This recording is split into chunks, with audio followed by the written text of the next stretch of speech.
Can you hear me? That's good. So my name is Mohammed Nasruddin. I've basically been a part of Microsoft since a few years, and with me is my colleague Shweta Gupta. She's the SME for Event Hub, streaming sites, and the related services. So what we thought we will discuss in this particular session is how do we use Azure for handling messages or events. So we were told that, or rather, we were basically, let's take a poll, say, how many people have worked with something with messaging on Azure? Just 3, 4? Okay. Pretty new, something which I'm sure everyone's going to work around once. Maybe next year we ask a question, everyone's going to raise their hands. Right. So what we wanted to do was just give you an idea about how to use messaging, how to use events, and how do we basically use the different services on Azure to do that particular job.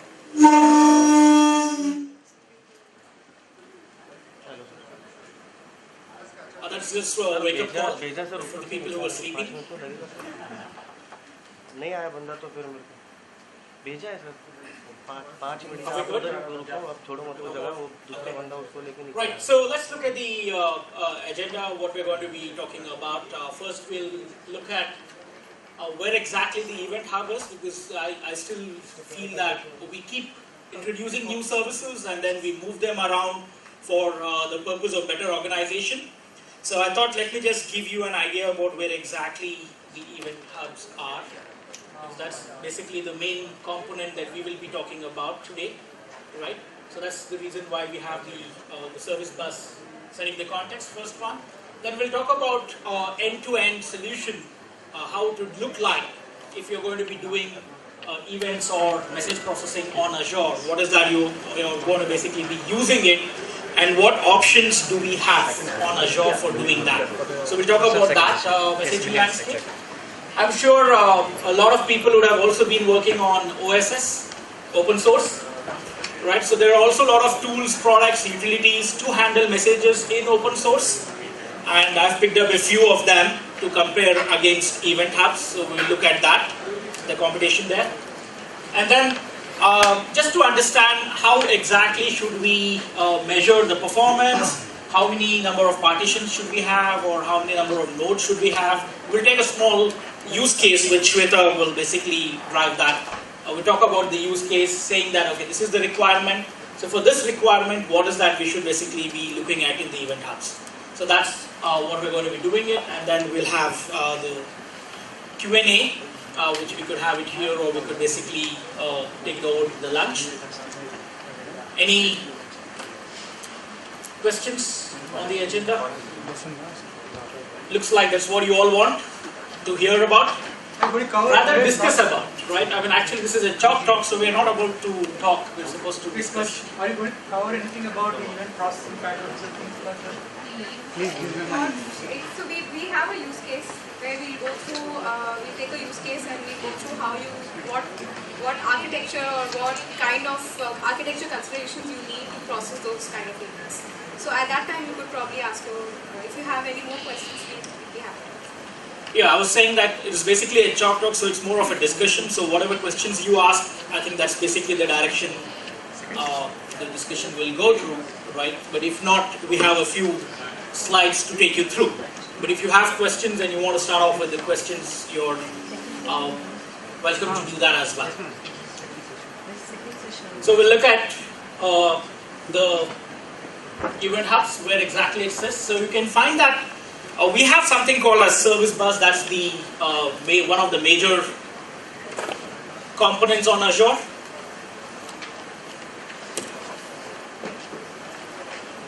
So we do have something like queues, we have topics.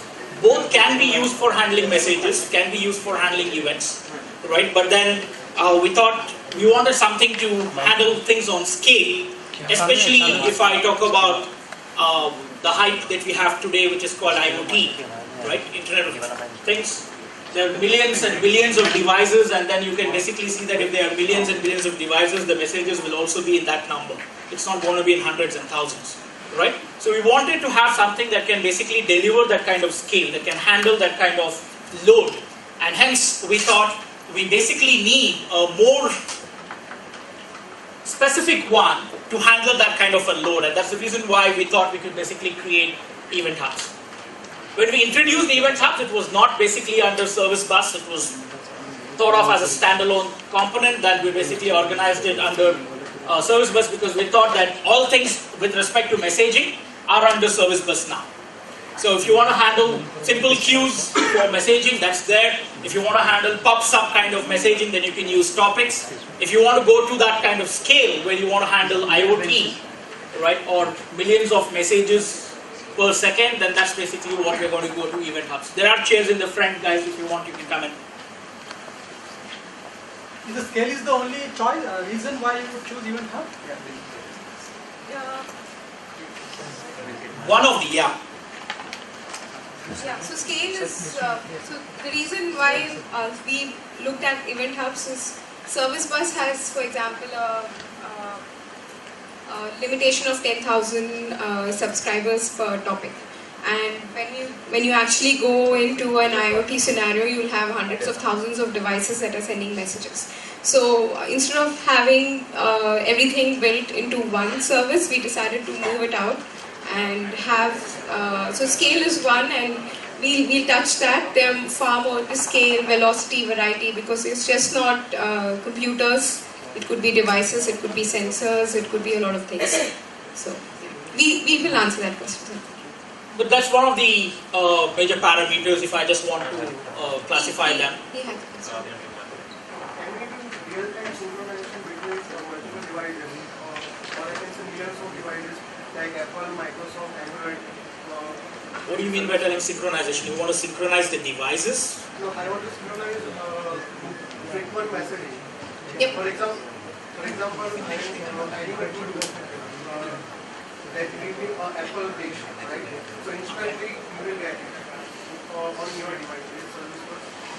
Yeah, so Is it if something like AWS Cognition or something like see the idea here, for example, Event Hub is for message ingestion at this point in time. So you can build an application which is having all kinds of devices sending data into Event Hub, and then you do some kind of processing in the backend. You receive, you do processing, and you then let the device know. So this is more, so it's not a solution, it's an component of a solution. Of the solution. So I think maybe if I just basically move on to the next one. So this is the whole layout, right? So maybe the answer to your question lies here. Now we're not only talking about one particular component, Event Hub, but we're talking about the entire messaging landscape here. So we're saying like you could have different types of devices. It's not just simple devices, so you could have different types of devices. And we also basically categorized applications as a separate thing because they may be running on your regular PCs and laptops kind of thing, right? And apart from that, you could basically have other kinds of devices.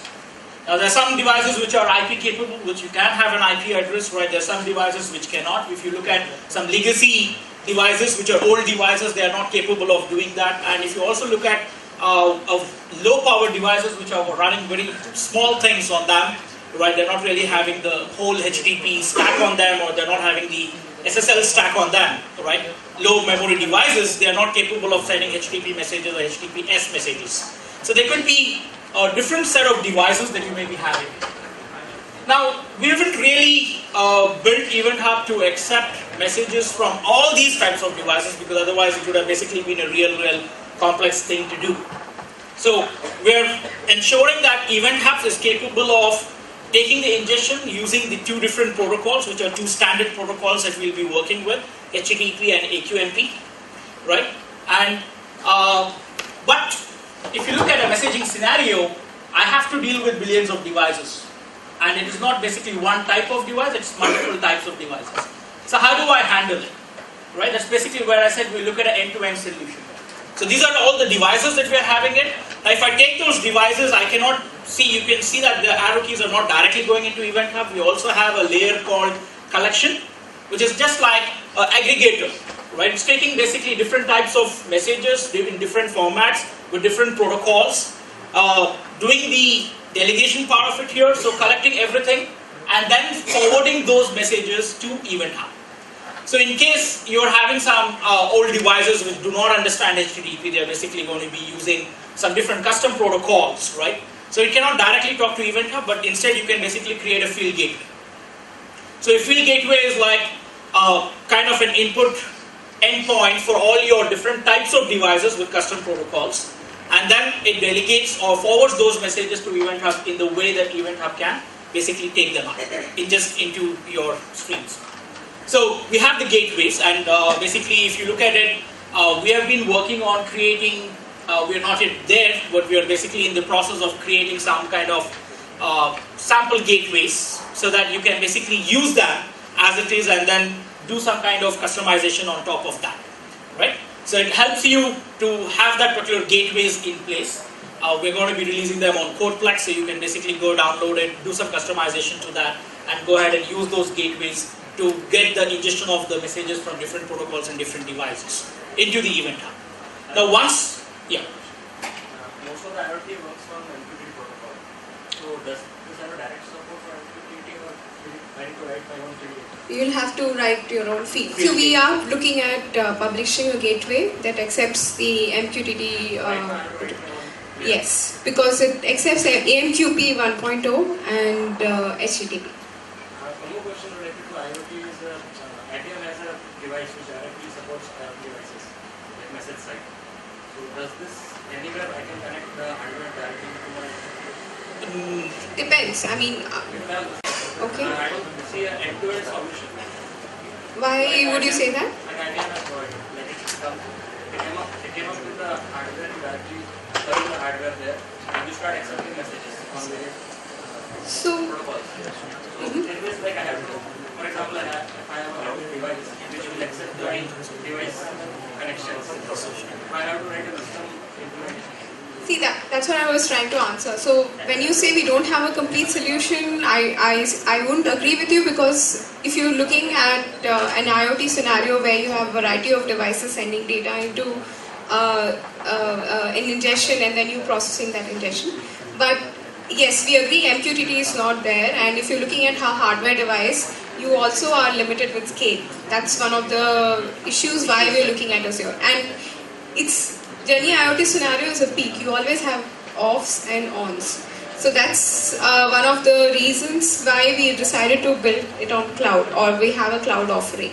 Now, for MQTT, we could actually look at a solution where your hardware device is receiving the messages, and then if you want to do further processing, it could be pushed into a cloud.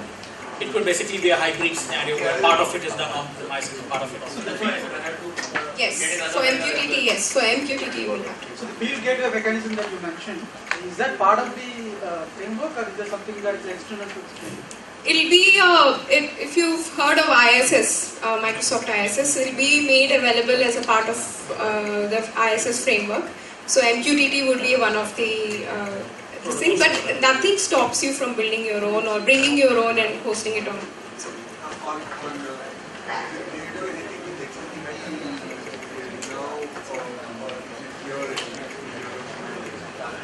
No, it's pure HTTP and AMQP. There's only two protocols the Event Hub supports out of the box, right? That's what we're trying to say. Is there any other semantics other than are they simple REST calls or what? Yeah, the simple REST calls that you can make. That's the HTTP, using the HTTP protocol, and you can also support the AMQP.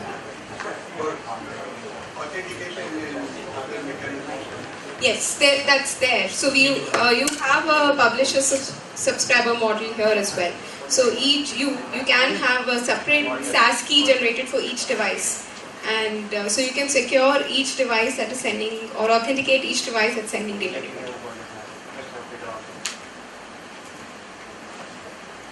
Anything more? Do you want to Okay, meet so the other side? yeah, no, basically, no problem. Right, so that's the front end part of it. So you'd have devices, you basically need the gateways, and then we have the Event Hub, which is basically on Azure, right? But from Event Hub, as Shweta was mentioning, it is basically the ingestion thing that we're doing. It's just getting messages, right? Now, once we get messages, what do we do with that? That's where the other part of the slide is talking about. What's the other part of the slide is talking about, right? So once we have these events or messages in the Event Hub, then you can basically take them up for real-time analytics using Stream Analytics that we have it, right? Or we could basically also take them off hand, right? Or do some kind of batch processing using our HD Insight service that we are having it. So you do have storage adapters that can basically take your events and pass them on to either HD Insight or store them for any kind of future analysis and future reference. And once you do this analysis, either using the Stream Analytics or HD Insight, then we can basically use a set of options to show the visualizations and the insights that you have got from those messages, right? And that's basically what you see the last layer there, the last vertical layer there, which is capable of showing you the visualizations and the insights that you have got from those messages.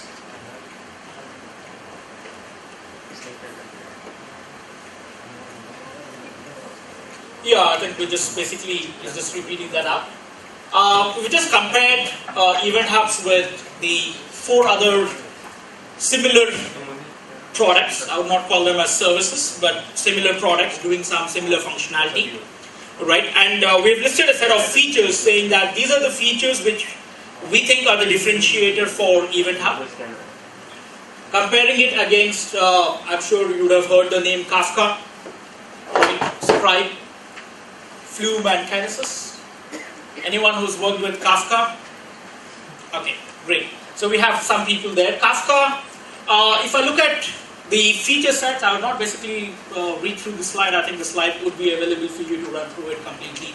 But if you look at Event Hub, it has inbuilt retention capability, I think from 1 to 7 days, right? You can have the messages retained for you for any time between 24 hours to 7 days, right? So you can basically go back and do the processing later on. You have the option, what Shweta was mentioning about creating publisher policies and isolating your publishers, right? That's basically one of the greatest features that we have there. And you're also basically having the AQMP endpoints, which would not be there in other places. You can see that it's the only one which is having that particular thing. And once Shweta gets into the use case, I think we will also discuss about when to use HTTP and when to use the other protocol. And if you look at low latency, it's giving you one of the lowest latencies across all the products, right? And it is the only thing which is available as a service. One gentleman said it's basically working with Kafka. So if I have to set up Kafka for doing the exact same job as what Event Hubs is doing it, I basically need a good team of ID pros, system administrators to bring up those servers, install them, configure them, put them into a cluster, right? And configure all the HADR and all the other kind of things that you want to have it in a system like this. But if you look at Event Hubs, it's available as a service, so that's basically what we put it as Cloud PaaS, right? So it's the only one which is available as a service at that scale, right? We're talking about millions of messages per second. It's capable of processing that.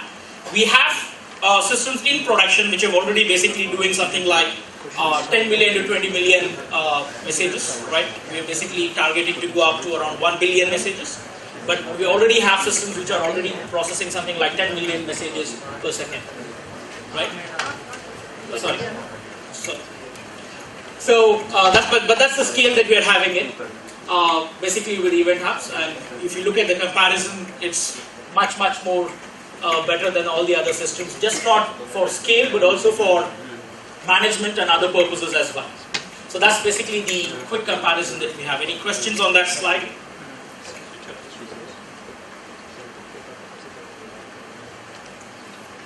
No? Okay. So, Shweta.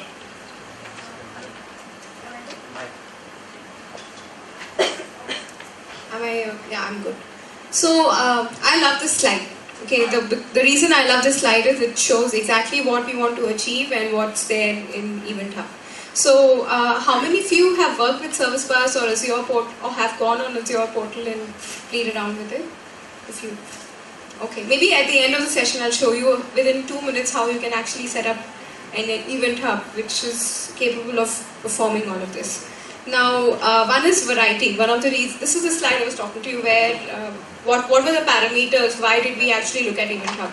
Now, variety, we're looking at, IoT is one scenario, there's another customer I'm working with, for example, they are a medical instruments company and they have medical instruments across the world and they already have a solution based in Java on-prem which looks at monitoring. So they have a Linux box in each hospital or medical institute which receives monitoring data, sends it to them and they do all the processing. They're running out of capacity and we are actually evaluating Event Hub and Stream Analytics for them. We're doing a POC.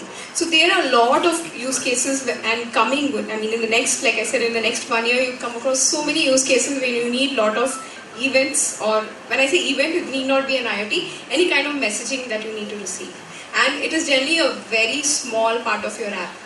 It's just receiving. But we'll, when I go through the use case, I'll try and explain the scale we're talking about.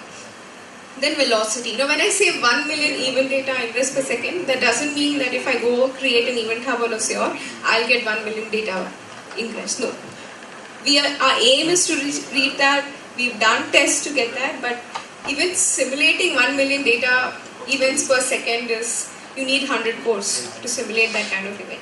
Highest that has gone until now, I think, is Twitter, which is 500,000 events per second. So our aim is 1 million, but I'm telling you today, if you go on Event Hub and create, I don't think you will get 1 million.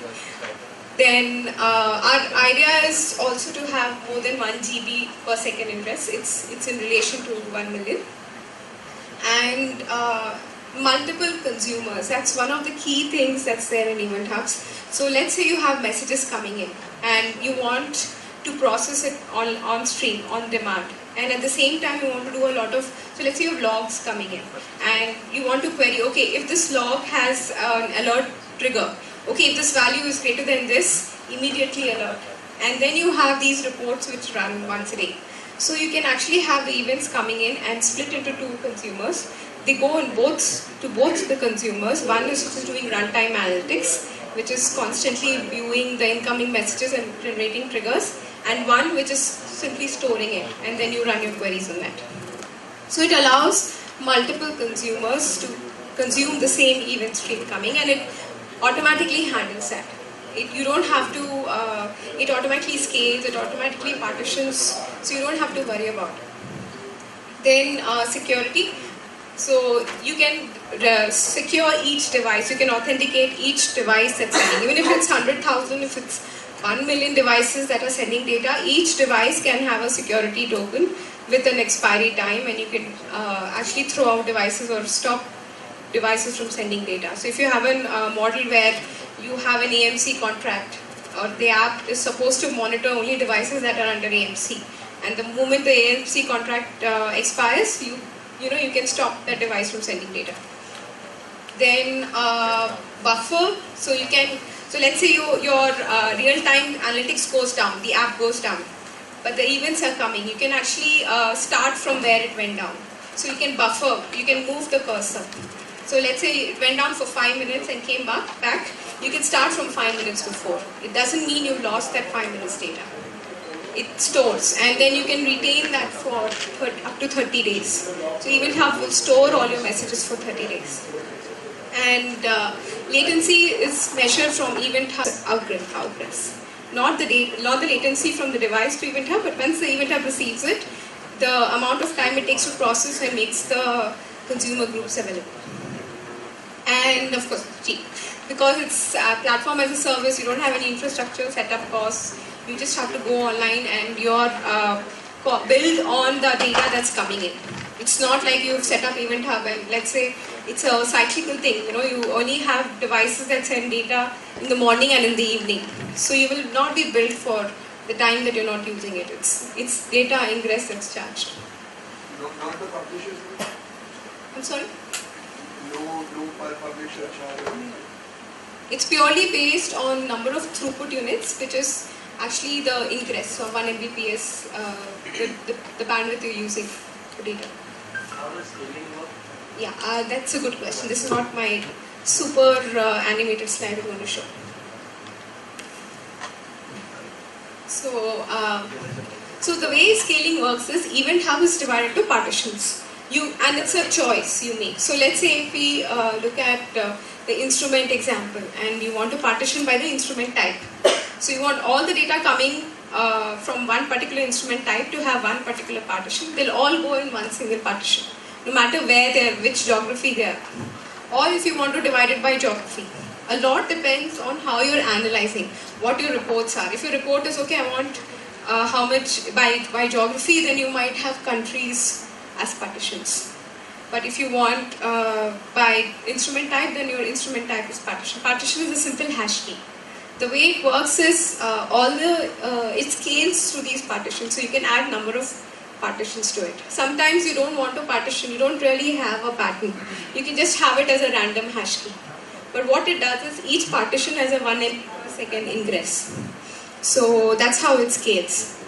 So if it can also result, if you have a bad partitioning mechanism. Let's say you've partitioned by geography, but it's just one single geography where we're getting maximum data from.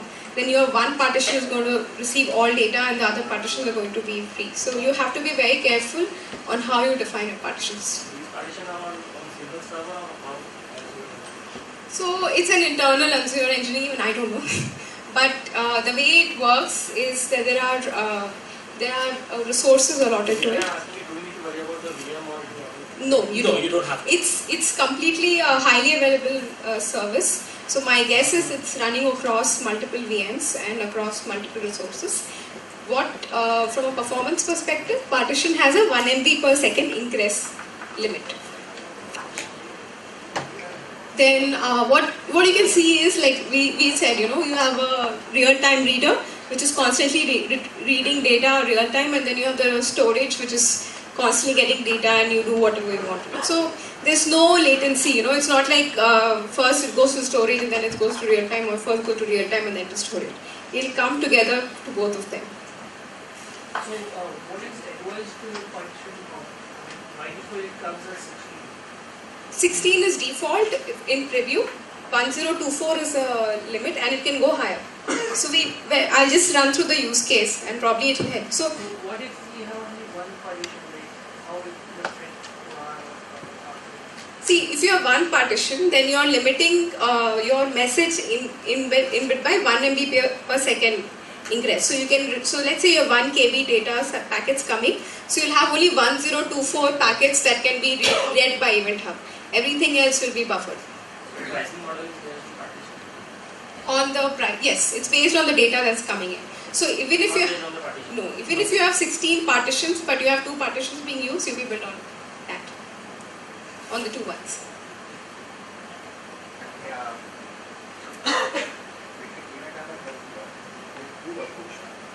It's a push. It's a pull. Yes, it's a pull. So each of the consumer, you can there are these consumer group SDKs available. There's on multiple languages where you can build the whole thing. It's a pull. Yes, so you can have a worker role which is constantly reading.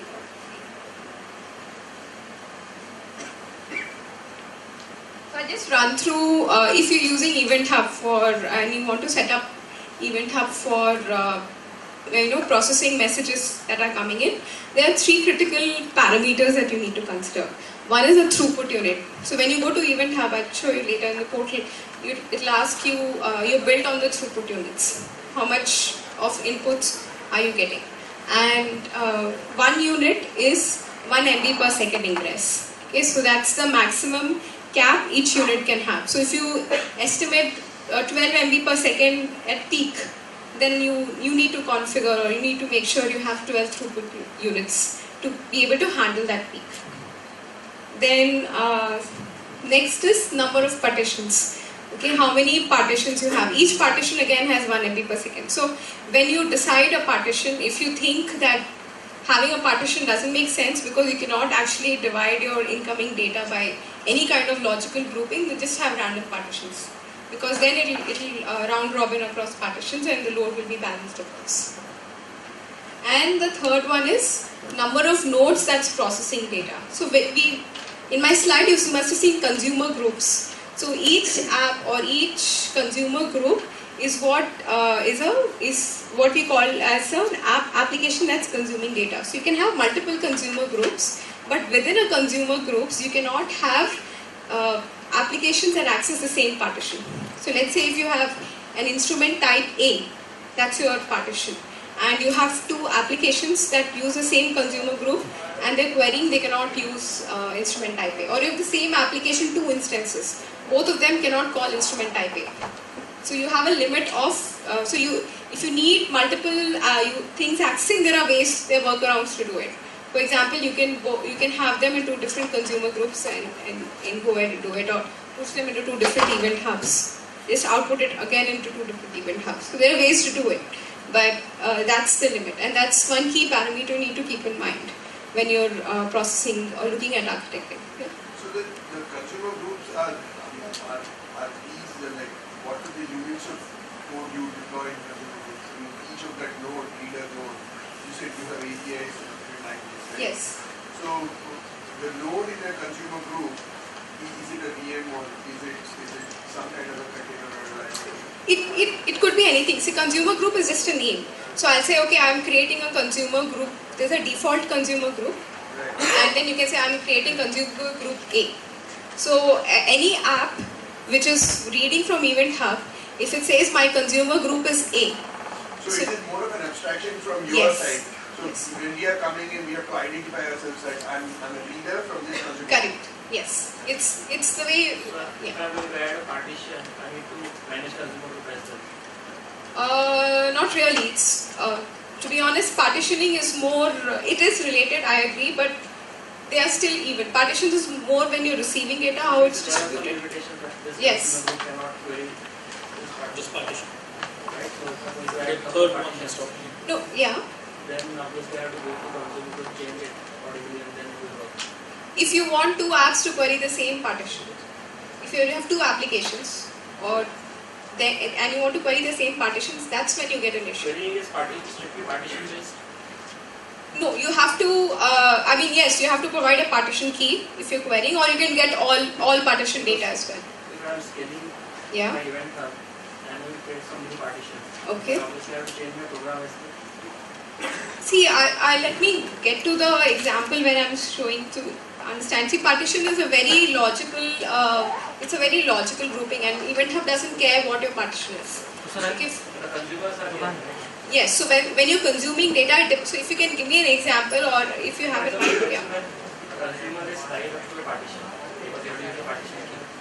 No, a consumer is not tied to a partition. A consumer is tied to a consumer group, and you cannot have multiple consumers consuming the same partition within a consumer group. That's the restriction. My question is, while consuming, do we need to provide partition ID or something like that? That depends on how you're consuming it. So let's say if I want to query or process the data only coming from this particular instrument ID, then you will provide a partition key.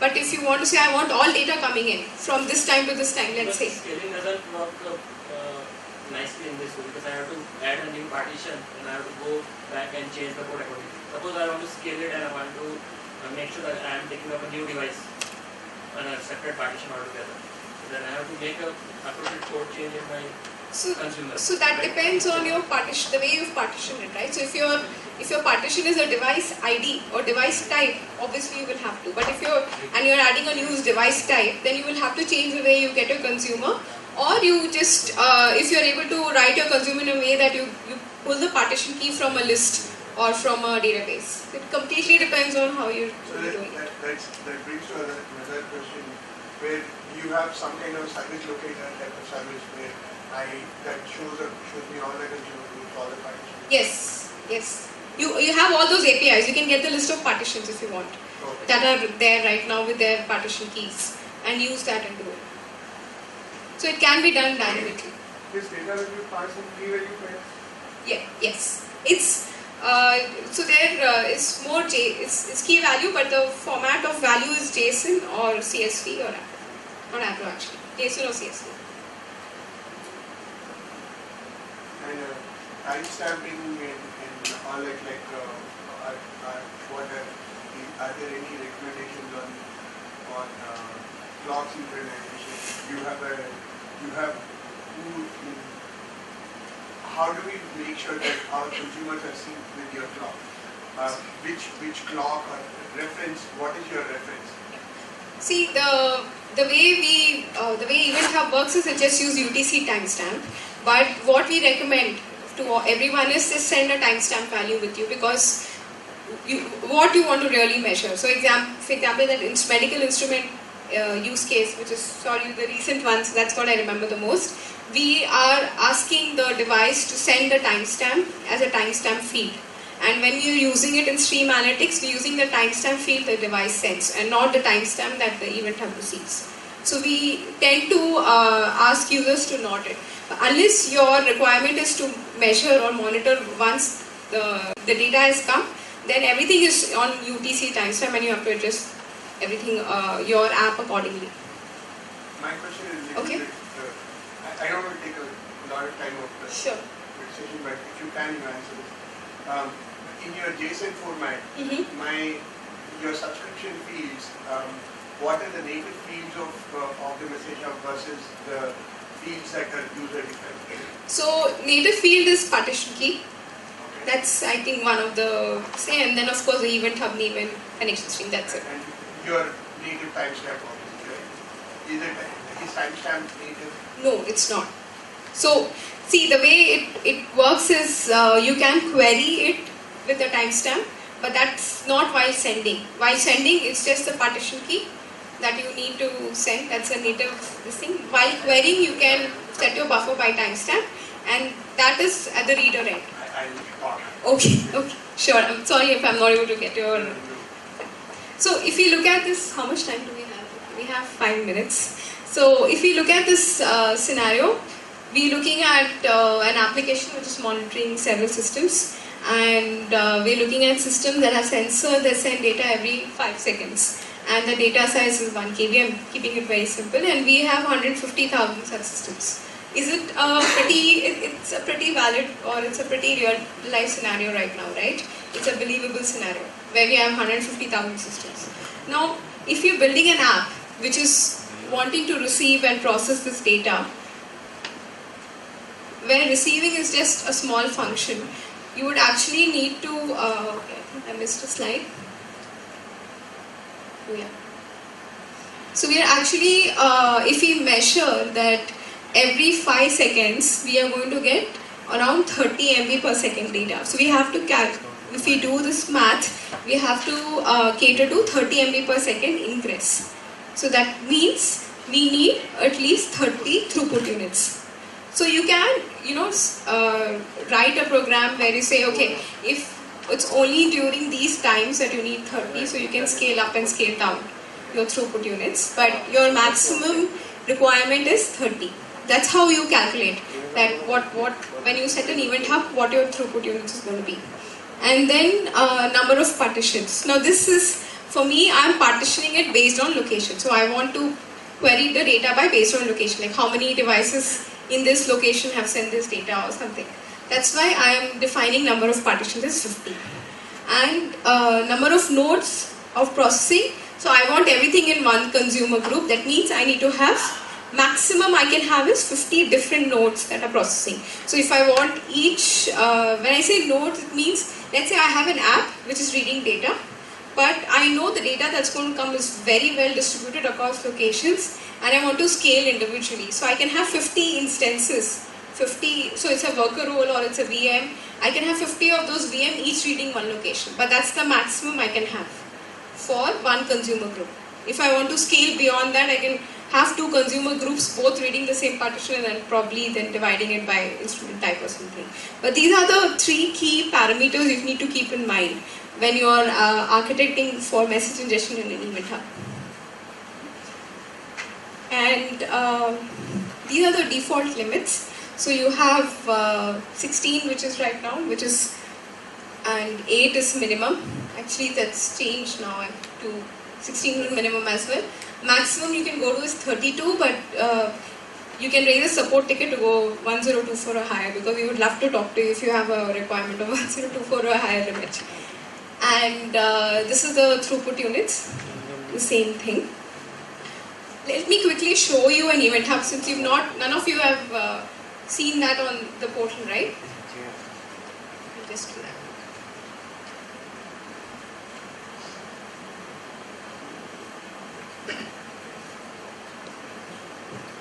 What kind of query patterns Can I that support? Share this? Sorry? What kind of query patterns you can have on Event Hub?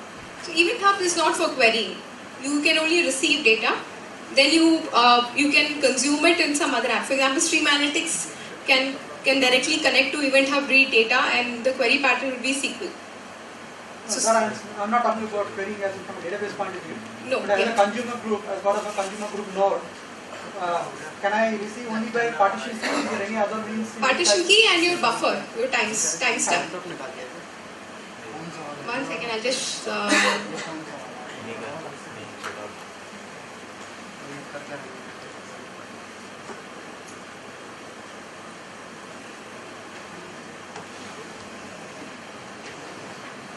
I'm trying to clone, sorry. Until you get basically the screen mechanism.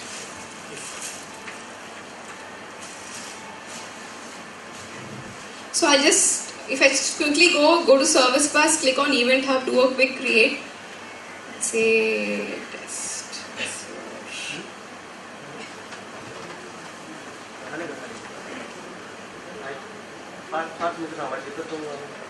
Just checking if. I should have done a custom create actually. But okay, I've created this Event Hub. I'll go to configure. Another thing is your partitions is you cannot change your partitions once you've created an Event Hub. So if it so happened that you need more, ideal is always calculate the maximum number of partitions you need and configure it, because you're not being charged for number of partitions. You're just being charged for number of throughput units.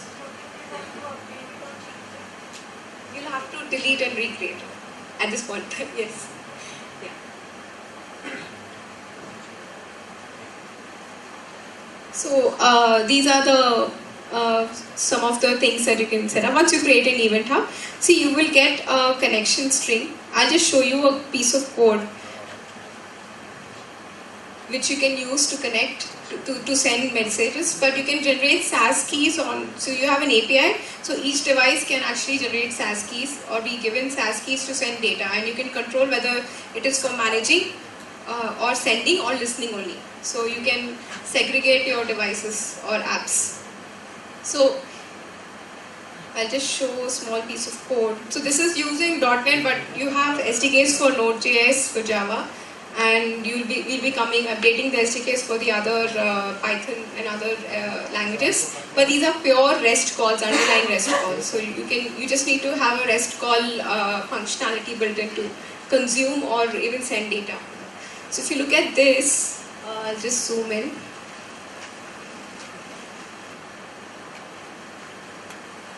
I'm just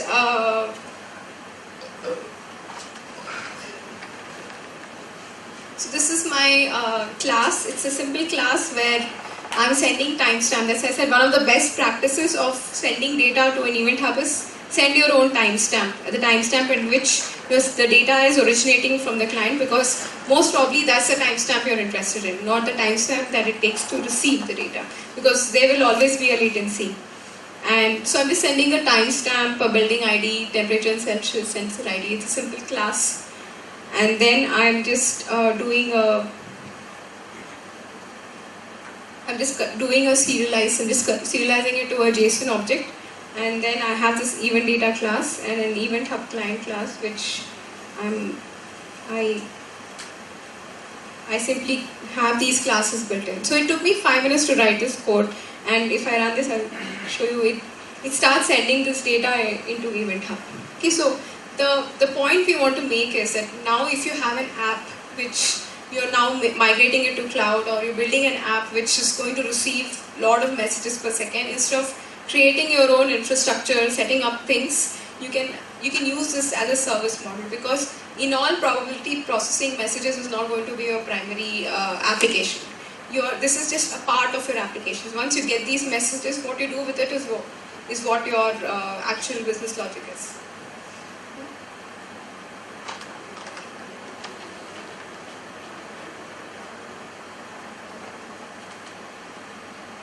So with this, are we done? I mean, so we are done with this, and we don't want to eat up on your lunch time, but we are happy to answer any questions.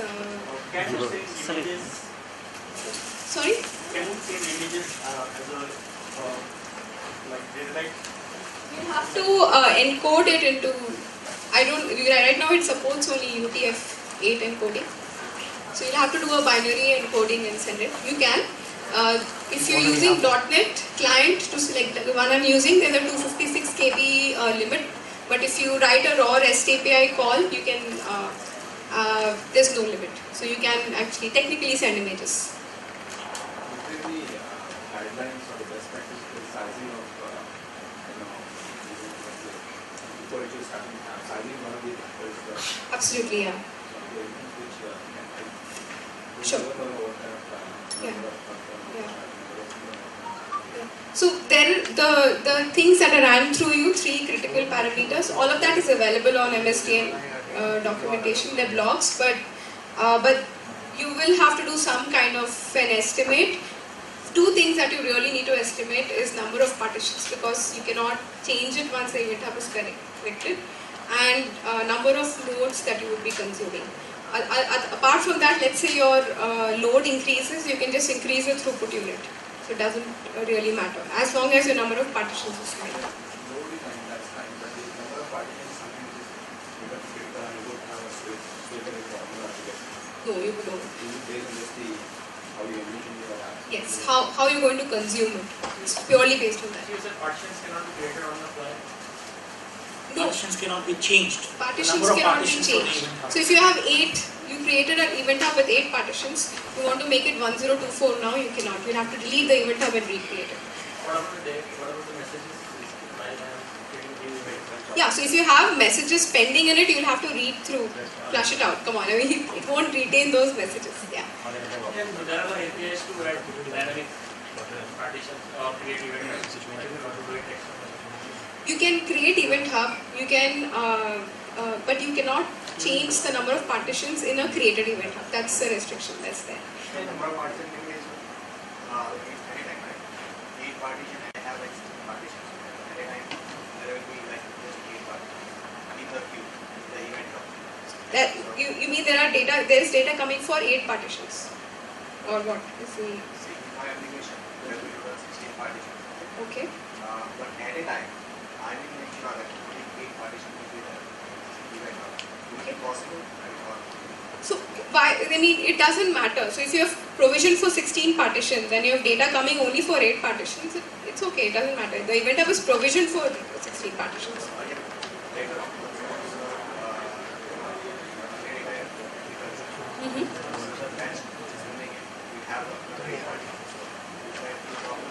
See, so let's say you have 8, when you say 8 partitions coming in, can you give me an example? Because it depends on what your partition is. If your partition is, let's say, instrument type, and then you have data coming from, you have 16 instrument types, but you have data coming from 8 instruments type at one point in time, and then you have data coming again from the same 8 instruments type or the other 8. So it doesn't matter. For event hub, yeah, it is coming. Can we have a multiple single hub can use the multiple? Yeah. See each for application for sending or for consuming. Yeah, because it's like we said, it can be a device, it can be an app, it can be anything. So it doesn't matter. So these are reverse multiple applications. Yes. So what is how long the events are retained in the event hub? So it's from you can choose up to 30 days is what it can retain. Yeah. What about the buffer? You mentioned about buffering, right? Yeah, so what happens is once you start reading events, you can specify an offset, which is generally a timestamp. So you can keep storing the offset that you're reading from, and if the app goes down for some reason and it comes up, it can start again from that offset. So the source token that you generate, that is for publisher or for request that you need to generate? per subscriber, each device that is sending the SaaS. Because right now we have one implementation where we are getting data from IoT sensors moving to Eventer. So the problem we found that in the background task for the Windows phone app, we were not able to use that package for the viewing now. So we had used HTTP request. Okay. And then we generated a SaaS token.